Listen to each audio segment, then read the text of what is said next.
నమస్తే మాధవిరెడ్డి గారు. నమస్తే అండి. మాధవిరెడ్డి గారు, ఈ మధ్య కాలంలో ఫైనాన్షియల్ ఫ్రీడమ్ అనే ఒక కాన్సెప్ట్ బాగా ఎలివేట్ అయింది. ఎక్కువగా కూడా దీని గురించి మాట్లాడుకుంటున్నారు. ఏంటి అసలు ఈ ఫైనాన్షియల్ ఫ్రీడమ్ అంటే ఏంటి? ఈ ఫైనాన్షియల్ ఫ్రీడమ్ని పొందాలి అంటే ఏం చెయ్యాలి? సో ఫైనాన్షియల్ ఫ్రీడమ్ అంటే లైక్ ఒక సర్టెన్ స్టేజ్కి వచ్చిన తర్వాత ఎవరికి ఇంకా కష్టపడడం అనేది ఆప్షనల్గా ఉండాలి. అంతేగాని అదే ప్రెషర్ మనం లైఫ్ లాంగ్ తీసుకోవాలంటే కష్టం కదండి. సో ఎగ్జాంపుల్ మీరు ఉన్నారనుకోండి, 50 years తర్వాత ఇంకా నేను ఇంత ప్రెషర్ తీసుకొని వర్క్ చేయను, కొంత చేస్తాను, ఏదో లైక్ పార్ట్ టైమ్గా చేయొచ్చు, లేదు అంటే కొన్ని రోజులు చేయకపోవచ్చు, దట్స్ అన్ ఆప్షన్. అది ఆ స్టేజ్కి వెళ్ళాలని ప్రతి ఒక్కరి ప్యాషన్ అండి. అది ఆ స్టేజ్కి వెళ్ళాలి. నేను ఎలా అయినా where I need not to work, but నా ఎక్స్పెన్సెస్, నా కంటిన్యూస్ ఇన్కమ్ మాత్రం ఆగకూడదు. అది మెయిన్. అంటే మీరు వర్క్ చేయకపోవడం అనేది ఆప్షనే కాకుండా మీకు ఏదైతే ఇన్కమ్ వస్తుందో ఆ ఇన్కమ్ రీప్లేస్ అయిపోవాలి. ఈ ఇన్కమ్ రీప్లేస్ అవ్వడానికి ఇప్పుడు మీరు 30 అనుకోండి, 20 years టైం ఉంది. ఆల్రెడీ మీరు 40లో ఉన్నారనుకోండి, మీకున్న టైం ఇంకొక 10-15 years ఉండొచ్చు. సో ఇలా ఒక్కొక్క టైం పీరియడ్ పెట్టుకొని వస్తారండి. Madam, I wanted financial freedom, but నాకైతే నెలకు 1,00,000 రూపాయలు కావాలి, నేను వర్క్ చేయను, I wanted a regular income, అది నా లైఫ్ స్టైల్, నేను ఏం చేయాలి? నా దగ్గర ఉన్న టైము 10 years, 15 years, 20 years.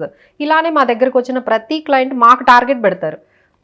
వచ్చి మేడం, నేను ఒక 15-20 years తర్వాత నేను ఇంకా ఎవ్రీ మంత్ నాకు నా ఎక్స్పెండిచర్కి కాంపన్సేట్ చేసినట్టుగా నాకు ప్యారలల్ ఇన్కమ్ కావాలి, దానికి తగ్గట్టుగా నేను ఇప్పటి నుంచి ఏం చేయాలి, ఏం చేస్తే. ఇప్పుడు రిటైర్మెంట్ తర్వాత ఒక రెగ్యులర్ ఇన్కమ్ అనేది ఉండదు కాబట్టి రిటైర్మెంట్ తర్వాత కూడా ఇబ్బందులు పడకుండా అదే ఇన్కమ్, మళ్ళీ అదే ఇన్కమ్ తో, అలాంటి ఇన్కమ్ తో జీవితాన్ని సాఫీగా సాగించాలి అంటే ఒక 20 ఏళ్లకు ముందు, 15 ఏళ్లకు ముందు ఎలా ప్రిపేర్ అవ్వాలి అనేది మనం తెలుసుకోవడం. అప్పట్లో అండి ఎలా ఉండేదంటే రిటైర్మెంట్ స్టేజ్కి వచ్చిన తర్వాత మీ లైఫ్ స్టైల్ తగ్గించుకునేవాళ్ళు. ఇప్పుడు అలా తగ్గించుకోవట్లేదండి. ఇప్పుడు ఏదైతే లైఫ్ స్టైల్ మీరు మెయింటైన్ చేస్తున్నారో అదే లైఫ్ స్టైల్ కంటిన్యూ చేయడానికి ఇష్టపడుతున్నారు. They don't want to compromise at even at the age of 60 దగ్గర మనం ఇంకొంచెం తక్కువ లైఫ్ స్టైల్ మెయింటైన్ చేయాలి, అలా ఏం లేదండి. So everyone is ambition is continue the same life style, continue to have the same income. Main ఇప్పుడు నేను ఎంతైతే సంపాదిస్తున్నానో ఆ ఇన్కమ్ అంతా కూడా నాకు అదే ఇన్కమ్ వస్తూనే ఉండాలి, అండ్ కంటిన్యూస్లీ. అది ప్రతి ఒక్కరి గోల్ అండి. అది that is called financial freedom. So different వీడియోస్లో డిఫరెంట్ పాయింట్స్ వినుంటారు, బట్ ఈ వీడియోలో ఏంటంటే అన్ని పాయింట్స్ మీకు ఒకే దగ్గర మీకు ఉంటాయండి. సో మీకున్న టైం 20 years అయ్యి ఉండొచ్చు, 15 years టైం ఉండొచ్చు. మేము చెప్పిన ఈ రూల్స్ కానీ మీరు మెయింటైన్ చేసుకుంటూ వెళ్తే definitely you will reach a financial freedom. So rule number 1 ఏంటంటే మనం first will start with insurance. అసలు ఎంత తీసుకోవాలి అనే దానికి 20 times ఆఫ్ యువర్ ఇన్కమ్ అండి. ఎగ్జాంపుల్ మీ ఇన్కమ్ 5 lakhs per annum అనుకోండి, 1 crore, 20 times. సో అలా మనం అక్కడ నుంచి మనం స్టార్ట్ చేసుకుంటే తర్వాత ఈఎంఐస్, నెక్స్ట్ ఇంపార్టెంట్ ఈఎంఐస్ ఎంతవరకు తీసుకోవచ్చు? మేము చెప్పేది ఏంటంటే 40% ఆఫ్ యువర్ ఇన్కమ్ కి మించి ఈఎంఐ ఉండకూడదు. 1 lakh ఉందనుకోండి మీ శాలరీ, 40,000 అంతే, అంతవరకే ఈఎంఐస్ ఉండాలి. మిగతా 30% మీ హౌస్ హోల్డ్ ఎక్స్పెన్సెస్, మిగతా 20-30% సేవింగ్స్ ఉండాలి. మీరు ఎప్పుడైతే 1,80,000 ఈఎంఐ పెట్టారనుకోండి, మీరు ఇంకా గోల్ ఫైనాన్షియల్ ఫ్రీడమ్ మర్చిపోవాలి. ఇక మీరు ఎక్కడ సేవ్ చేస్తారు, మీరు ఎప్పుడు గోల్స్ రీచ్ అవుతారు? So it is a very wrong attitude having 80%, 70% EMIs ఉండకూడదు. అవి ఉన్నాయంటే మరి మీరు ఫైనాన్షియల్ ఫ్రీడమ్ని రీచ్ అవ్వలేరు. సో దట్ ఈజ్ మరి దానికి సొల్యూషన్ ఏంటండి ఇప్పుడు అంటే, మీరు కొంత అమౌంట్ అంటే మీరు ఏదైనా హౌస్ కొనుక్కునేటప్పుడు మీ కొంత కార్పస్ మీ ఓన్ది యాడ్ చేసుకోవాలి, కొంత లోన్కి వెళ్ళాలి. ఇప్పుడు ఏంటంటే అందరూ 80-90% లోన్కే వెళ్ళిపోతున్నారు. That need to be corrected based on their income. మనం 40% ఆఫ్ యువర్ ఇన్కమ్ మనం ఈఎంఐకి వెళ్ళకూడదు అనేది పెట్టుకుంటే మీరు ఫైనాన్షియల్ ఫ్రీడమ్ని రీచ్ అవ్వచ్చు. తర్వాత ఎమర్జెన్సీస్ కోసం ఎప్పుడు మనం ఒక 3 months ఎక్స్పెండిచర్ పెట్టాలి అత్యవసరంగా. అది అవునండి, ఎందుకంటే సడన్ గా జాబ్ ఈ శాలరీ రాలేదండి, సడన్ గా జాబ్ లే ఆఫ్స్ జరిగాయి అనుకోండి, మీరు ఎలా మెయింటైన్ చేస్తారు? ఆ టైంలోనే మీ ఫైనాన్సెస్ అన్ని కూడా డీరేల్ అయిపోతాయి.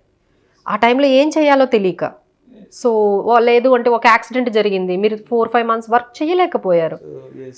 ఇలాంటి ఎమర్జెన్సీస్ లైఫ్లో ఎప్పుడైనా జరగొచ్చండి. ఆ 1,80,000 ఏదైతే మీ ఎక్స్పెన్సెస్ ఉన్నాయో ఒక 2 lakhs మీరు ఆ సేవింగ్స్ అకౌంట్లో ఉంచి దాన్ని మళ్ళీ యూజ్ చేయకూడదు. It is only meant for ఎమర్జెన్సీస్కి మనము మెయింటైన్ చేసుకోవచ్చు. తర్వాత అందరూ అడిగే క్వశ్చన్ ఏంటంటే మనకు వచ్చిన ఈ 1 lakh ఇన్కమ్ని ఎలా స్పెండ్ చేయాలి? 50% మీ హౌస్ హోల్డ్కి స్పెండ్ చేసుకోండి. అంటే 1 lakhలో 50,000 మీ transportation, household expenses, rent ఇవన్నీ ఖర్చులకి వెళ్ళిపోతాయి. ఇంకా మిగతా 30% వాంట్స్ అండి. అంటే కొంచెం షాపింగ్, రెస్టారెంట్స్, వెకేషన్ ఇలాంటి ప్రతి ఒక్కరికి వాంట్స్ ఉంటాయి. అది ఒక 30% పెట్టుకోండి, మిగతా 20% సేవ్ చేయాలి. సో ఇలా సింపుల్గా మనం పెట్టుకున్నట్లయితే మీకు అప్పుడు లిమిట్ తెలిసిపోతుంది. ఓకే, ఈ బడ్జెట్ మనకు ఉంది, ఇందులోనే మనము మెయింటైన్ చేయాలి. సో మనకు వచ్చిన ఇన్కమ్ 1 lakh అయితే 50,000, 30,000, 20,000 savings. So that makes more like clarity maintain చేయడం అనేది మనకి వస్తుంది. తర్వాత మన ఎక్స్పెక్టేషన్స్ ఎలా ఉండాలి? ఇప్పుడు చాలా మంది ఇన్వెస్ట్మెంట్స్ చేస్తూ ఉన్నారు. ఎంత ఎక్స్పెక్ట్ చేయాలి రిటర్న్స్?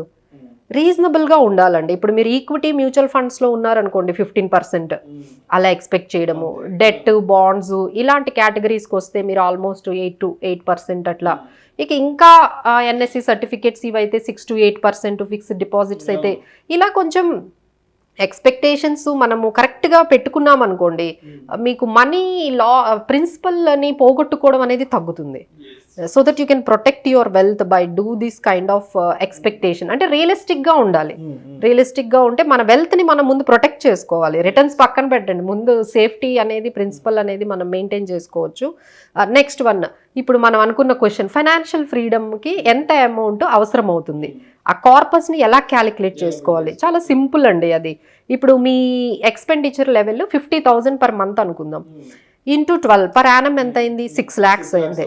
6 lakhs ఇంటూ 25 వేయండి.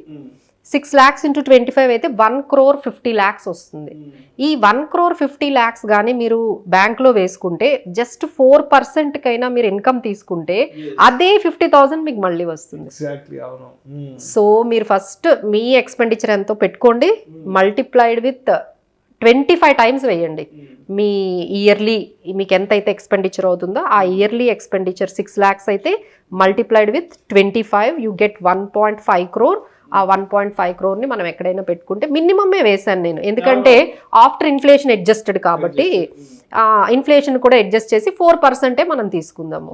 సో 4% తీసుకున్నాం అంటే అదే 50,000 మీకు వస్తూ ఉంటుంది. ఇంకా ఎక్కువ కావాలంటే మనం పెంచుకోవచ్చు, తగ్గించుకోవచ్చు. But this is minimum what I'm saying.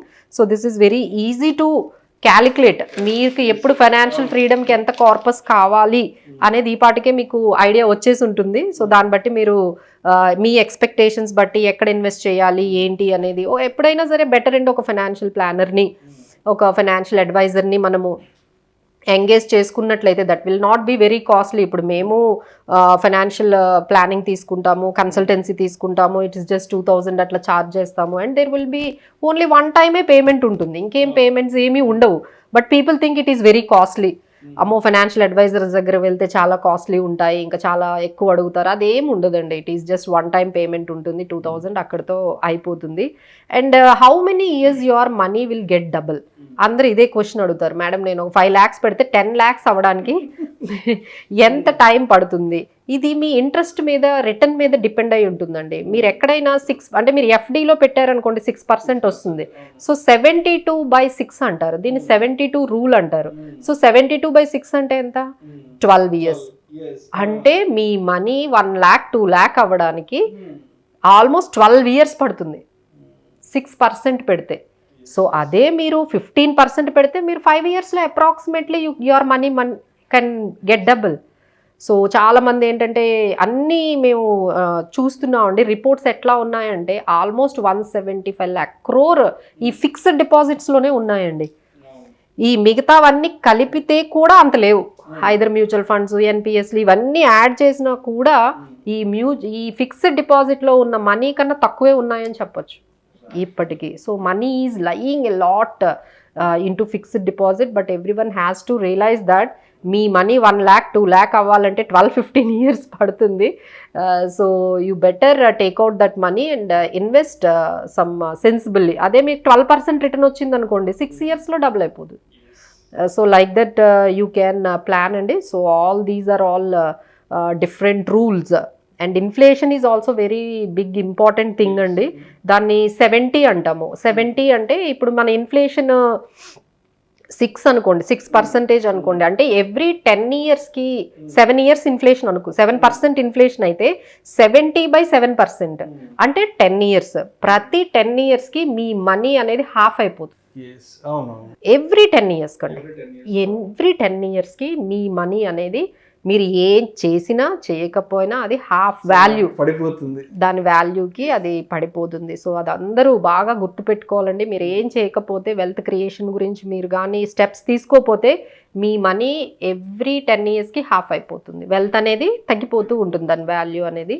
So basing on all these rules, ఎందులో మనము కరెక్ట్ చేసుకోవాలో అంటే ఇందులో చెప్పిన కొంతమంది పాటించవచ్చు. Already there are certain rules you might be following. కొంతమంది పాటించలేని ఏవైతే రూల్స్ ఉన్నాయో వాటిని కూడా మనం నెమ్మదిగా ఇన్కల్కేట్ చేసుకుంటే ఈజీగా ఫైనాన్షియల్ ఫ్రీడమ్ని మనము అచీవ్ చేయొచ్చండి. సో మీరు ఆఫ్టర్ సర్టన్ 20-15 years తర్వాత మీరు ఏం చేయకపోయినా మీకు కావాల్సిన ఇన్కమ్ హ్యాపీగా మీ బ్యాంక్ అకౌంట్లో క్రెడిట్ అయిపోతూ ఉంటుంది. Thank you so much Madhava Reddy గారు. రిటైర్మెంట్ తర్వాత కూడా ఒక మంచి రెగ్యులర్ ఇన్కమ్తో ఒక మంచి లైఫ్ స్టైల్ని సాఫీగా కొనసాగించాలి అంటే అందుకు ఫైనాన్షియల్గా మనం ఎటువంటి ప్లానింగ్ చేసుకోవాలి, తద్వారా ఎటువంటి ఫైనాన్షియల్ ఫ్రీడమ్ని పొందగలము అనే అంశం గురించి చాలా చక్కగా, చాలా క్రిస్టల్ క్లియర్గా లెక్కలతో సహా. అవును, క్యాలిక్యులేషన్స్ ఉండాలండి, క్యాలిక్యులేషన్స్ ఉండాలి. Thank you so much Madhava Reddy గారు. నమస్తే.